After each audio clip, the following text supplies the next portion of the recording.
Good evening. Welcome to South Asia Newsline. I'm Arjun Chaudhary. Here are the top stories we're tracking for you on Thursday, the 17th of March. SAARC Foreign Ministers meet in Nepal to boost ties. Sushma Swaraj, Sartaj Aziz hold meetings on sidelines of SAARC event, discuss Indian Airbase attack. And rights activists express concern over religious persecution of minorities in Pakistan. And now for all the details. The South Asian Association of Regional Cooperation or SAARC countries on Thursday met for the foreign ministerial level talks. The 8 member countries called for enhancing cooperation for progress of the region. Nepal Prime Minister KP Sharma Oli inaugurated the 37th Council of Ministers meeting at the resort town of Pokhara. Foreign ministers and representatives from Afghanistan, Bangladesh, Bhutan, India, Maldives, Nepal, Pakistan and Sri Lanka attended the meet. While connectivity, energy and trade were among the agendas of the meeting, leaders laid special importance on boosting economic potential of the region. South Asia is emerging as the potential global economic powerhouse. It is imperative that we build on this economic progress and its associated positive synergies and complementarities to promote enhanced cooperation in line with the objectives of the SAARC. The ministerial meet will also set the date for the next SAARC summit and select a new Secretary General for the body. SAARC was formed in 1985 to promote welfare economics, collective self-reliance among the countries of South Asia and to accelerate socio-cultural development in the region. Indian Foreign Minister Sushma Swaraj also held a meeting with Sartaj Aziz, the Foreign Affairs Advisor to Pakistan Prime Minister, on sidelines of the SAARC ministerial meeting. This is the first formal meeting after an attack on the Indian Airbase on January 2nd by terrorists who reportedly sneaked from Pakistan. The attack had derailed the Foreign Secretary level talks between the two South Asian neighbors soon after both the countries had agreed to start a comprehensive bilateral dialogue between them. During the meeting with Swaraj, Aziz forwarded an invitation to Indian Prime Minister Narendra Modi on behalf of his Pakistani counterpart Nawaz Sharif for attending the next SAARC summit scheduled to be held in Pakistan.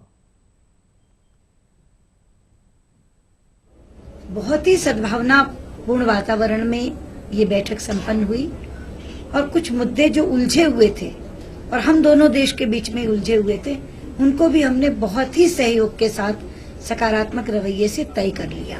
तो पठानकोट की बात ना हो ऐसा तो हो नहीं सकता, तो पठानकोट की बात भी हमारी हुई और मुझे खुशी है कि जो इतने दिनों से आप प्रतीक्षा कर रहे थे JIT कब आएगी, जॉइंट इन्वेस्टिगेशन टीम की कोई तारीख तय हुई या नहीं हुई, तो वो तारीखें भी तय हो गई हैं।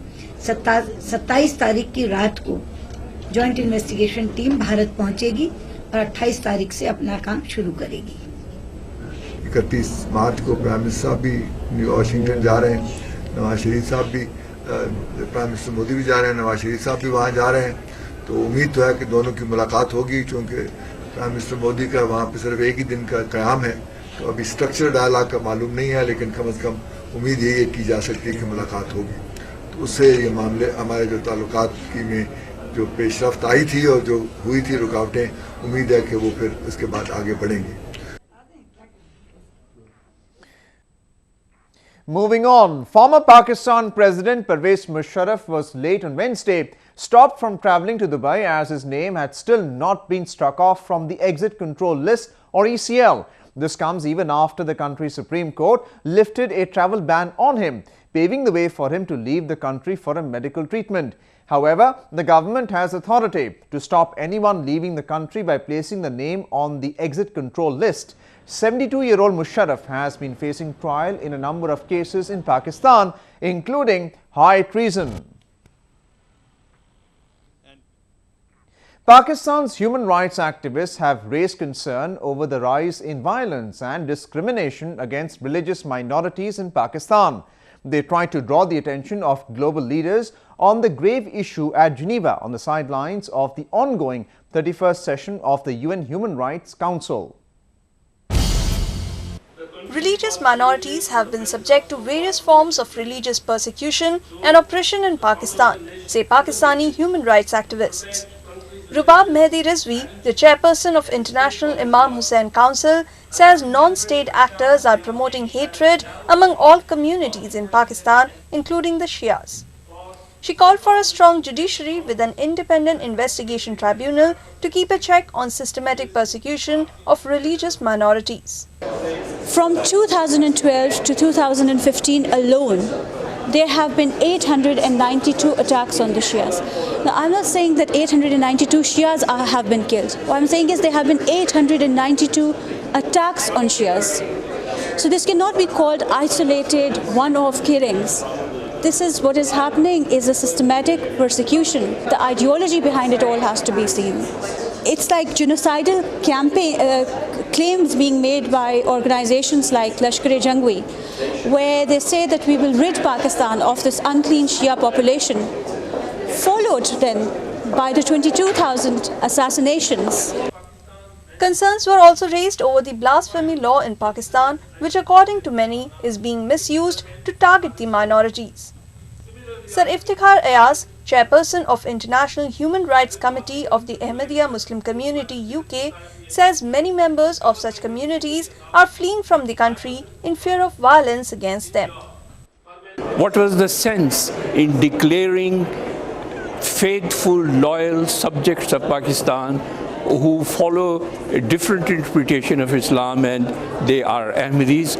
Why declare them non-Ahmadis, non-Muslims? As you know, Hindu temples have been burnt, and so many Hindus have been killed. And then you find the same with Shias, then you find the same with Christians and all those other communities. Now, why should this happen? The blasphemy law, which has death punishment, for people like Ahmadis.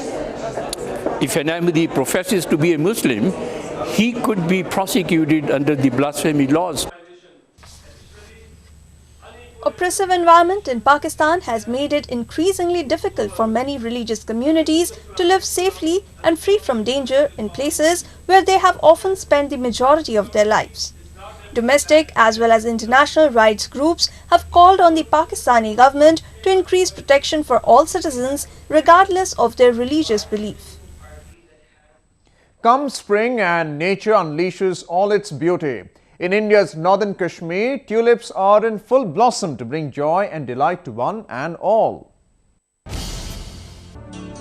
Located on the banks of majestic Dal Lake, Asia's largest tulip garden at Siraj Bagh Cheshma Shahi has been thrown open to public as flowers have reached full bloom. The 15-hectare picturesque park is known for more than 70 varieties of tulips and nourishes around 1.3 million tulip bulbs every season. Tulip garden में इस साल हमने जो fresh import किया है, that is 4,20,000 tulip हमने इस साल फ्रेश लाए हैं और 20 वैरायटीज़ हैं वो, 20 different colours, you can understand that way.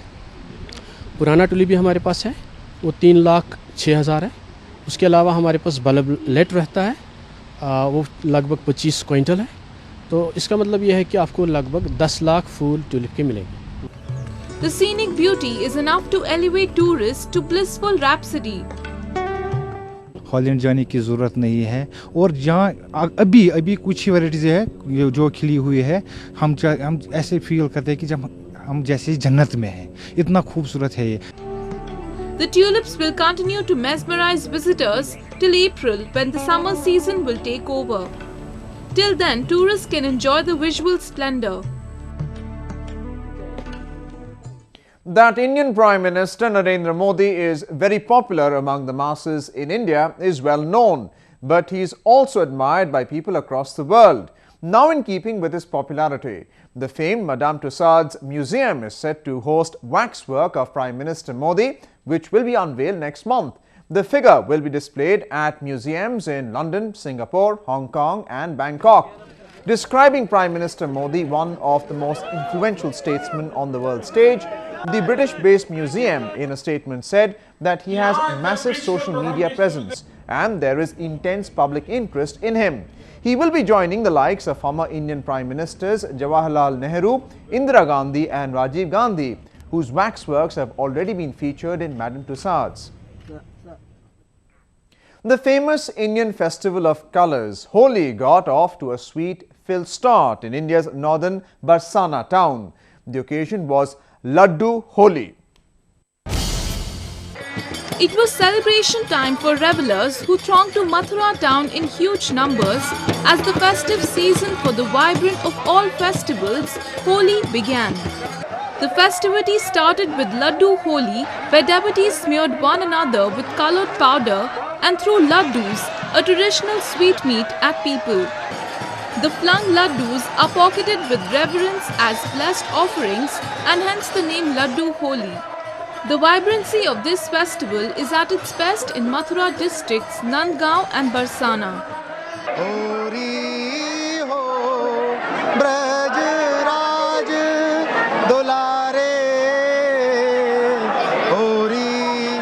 Legend has it that on this day Lord Krishna came to Barsana, his beloved Radha's village, from his native place in Nandgaon. Laddus are distributed to mark the coming of Lord Krishna to his in-laws' home. Radha Rani की बड़ी कृपा है हम पर और उसने ये सौभाग्य दिया हमारे को कि हम उसकी सेवा कर सके थोड़ी सी. Holi celebration at these two villages start a week before the actual festival. The spring festival will be celebrated on 23rd of March.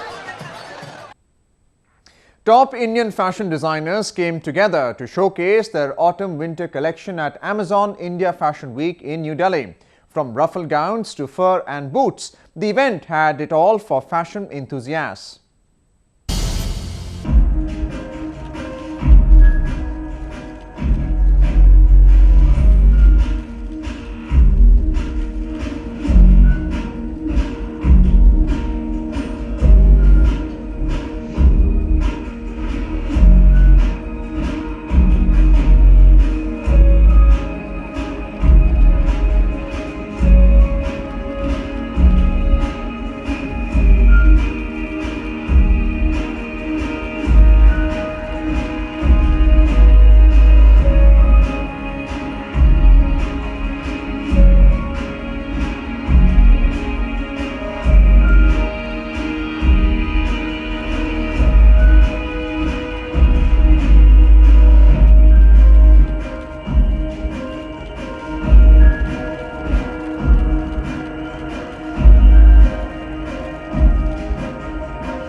Well, that's the way it was in South Asia this evening. Before we conclude, the top stories once again.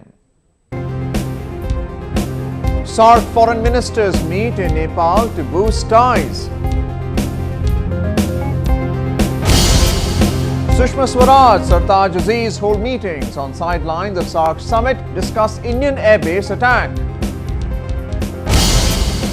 And rights activists express concern over religious persecution of minorities in Pakistan. Now our viewers can watch the show on SouthAsiaNewsline.com. You can also visit us on Facebook.com/SAsiaNewsline and follow us on Twitter @SAsiaNewsline. That's all in tonight's edition. We'll see you same time tomorrow. Good night.